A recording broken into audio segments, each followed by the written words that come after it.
Hey, what's up mga kakantot? Andito na naman ang inyong lingkod, ang dakilang kantot. So yan, balik tayo sa Metro Turf, Balbar, Tanawan City, Batangas. Nakabuo sila ng 7, November 19, 2025. Good luck sa lahat, mga bossing ko. Itong umpisa ng Metro Turf. Okay, sana ituloy-tuloy na tong pagkatitik natin. No? Patuloy lang kayo sumuporta, mag-follow, mag-like, mag-share, at syempre lang yung makalimutan itong Facebook ko. Lagi nyo tatandaan yan. Okay, so alright. Sige, simula na tayo mga bossing ko. Hindi ko na patatagalin. Dito sa karerang ito, race 1, mga bossing ko. Tingin ko, 8 pa kabayo to. Jordan ng Jaraywa, Arturus, Humbertini Eagle, Bukawi Riverta, Midnight Laila, Real Spicy, Chiller, at dito sa karerang ito, tatlo yung nakikita ako medyo may kalamakan sa karerang yun. So, pang-primera ko pa rin, no? Numero 8, Tugatog, gamay na gamay ni Pabs Caballero itong kabayo na to. Tingin ko, baka sakali makasunod ulit, maganda ayre, baka makachamba. Pang-primera ko yan, Tugatog. Palitundo ko, sa nakikita ko mga boss, yung numero 5, Mythic Laila. Yang Mythic Laila na yan, pag naglutsahan, bumlis ang pacing, baka sakaling makaremate. Kahit sa iksi ng karera, baka sakaling makabulag. Mga Mythic Laila, numero 5. At panersera ko na rin, matulin sa matulin. Yung numero 4, Bukawi ang Raymond Town. Yan tatlo na yan, tingin ko malaki chance ang manalo sa karera niyan. O numero 8, Tugatog, numero 5, Mythic Laila, at yung numero 4, Bukawi River. So, doon ako naman tayo dito sa race number 2 mga bossing ko. Race number 2, 17 to 41 points. Early Bird, Impressive Victory, Umaapo, Yes Tiny, Regal, Raven, at syempre si Aliliana at Heritage. Dito sa arerang ito ay nakikitaan ko, no, mababa na sa laban, yung numero 6, Raven. Itong Raven na to, matagal na itinago to, pero alam ko, mataas sa grupo galing to. Kaya tingin ko, siya na rin nakikitaan ko at napupusuan ko. Pang primera ko, numero 6, Raven. At panigundo ko dyan yung numero 7 na rin. Aliliana, ang baba na sa laban nito, baka dito makatapos ng Aire. Banderang tapos sa ikli ng karera. Yan, dalawa na yan, numero 6 at numero 7 sa race number. Dumako naman po tayo dito sa race number 3, mga bossing ko. Race number 3. Same condition din, no? Same rating base. Queen C, Dean's Pride, Beyond and Conquer, Golden Area, Victorious Angel, Made Portrait, Modern Stock, at My Diamond. Dito sa karerang ito, dalawa lang na nakikita ko at napupusuan ko. Pang-primera ko, Victorious Angel. Itong Victorious Angel na to, mababa na to.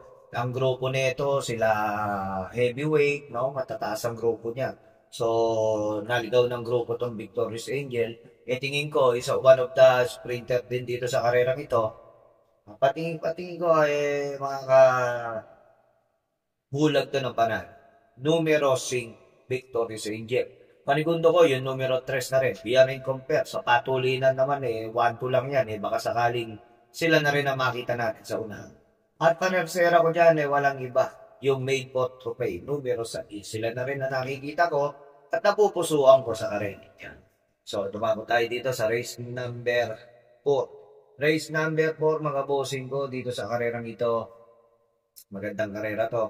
Mga Bumabaga, Ocean Paul, Sir Williams, Atomic Bomb, Tresan, Love Ko To, Etna, Thriller. So, pagandahan ng lundag to, mga bossing ko. Kung pagandahan ng lundag din, doon na ako kakampi. Numero 4, Atomic Bomb. Siya na rin nakikita ko matulid dyan sa karerang yan. At panigundo ko, yung numero 3, Sir William. Silang dalawa na rin nakikita ko. Wala na akong nakikitang iba. Sila na yung pinakamatulid sa karerang yan. Good luck, bayang karerista. Race number 5 tayo. Race number 5, mga bossing ko. Dito sa race number 5, Warship, Dakota, Pride 3, Shivery Pink, More Than a Mule, Euroclidon, at Diamond Power. Alam naman natin yung tinakbo ni Shivery Pink. Resonant ang tinalo. Kaya 1 for the day, mga bossing ko, Shivery Pink. Tingin ko, ginaw lang ang talo niyan, mga bossing ko. Super mega outstanding. Yan ang pinaka nakikita kong patok sa maghapon at magdamag. Shivery Pink, numero 4. So, dumako naman tayo sa penultimate race, mga bossing ko. Dito naman sa karerang ito, Class 5, it's 17 to 41 points. Andito si Sunrider, Diana Special, Great Angie, Gold Rush, Wallop, Axis Deviation, Lady of Sipokot, Margarine Sprite. So, dito ako kakampi. Alam ko naman mataas sa mataas at matulin sa matulin. Numero 6, Axis Deviation. Iba kasi ang condition ni Jesse Basilio Guse pagdating sa mga ganito. Kaya tingin ko sa 1-2 distansya, tingin ko makakabulag ng panalo. Numero 6, Axis Deviation. At panigundo ko dyan, yung numero 2, Diana Special. Siya na rin ang nakikita ko dyan. Pwede sumilat sa karerang yan. At panersera ko dyan, numero 4, mababa na sa laban, Gold Rush. So good luck, bayang karerista. Yan tatlo na yan, bahala na po kayo pumili. So dumako naman tayo sa last and final race. Ako po nakikiusap, magsuportahan nyo ako para sipagan ko ng sipagan sa pagtitip, mga bossing ko. Kaya ito, race number 7, last and final race.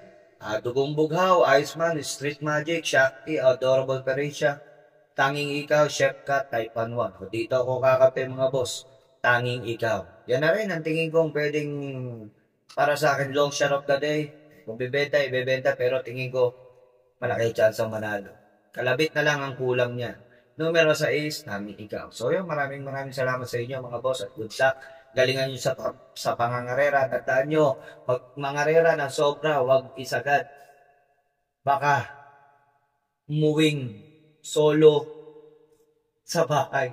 So maraming salamat po. Ako po si Dakilang Pantot. Salamat sa pag-subscribe at like at share at hit notification bell. Thank you mga bossing ko. Hanggang sa muli ang Dakilang Pantot. Pera nyo, isip nyo, sundi.